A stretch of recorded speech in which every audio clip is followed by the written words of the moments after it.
नीला भाई मिजाज आज खुश कर देला एकदम कितना अच्छा तारीफ किया। अरे गांव के ओरिजिनल जूस रहला, कोई नकली ना। चाहिए भाई ये अरे नीला भाई, अरे नीला भाई, एकदम ही लगन में तारा के माथा में मोर चढ़वा दे। अरे जब से हीरो भइला तब से सब भुला गइला हमरे। कौन है?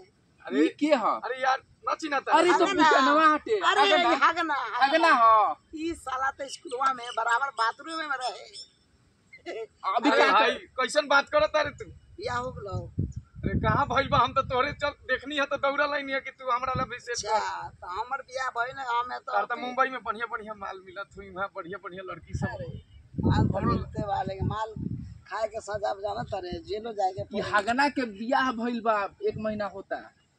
अरे काहे रे व्यवस्था ठीक न दे ले का? अरे का कहीं ऐसन माथा के दर्द मिल गइल बा सालवा, दिन भर हमरा के खटवावत।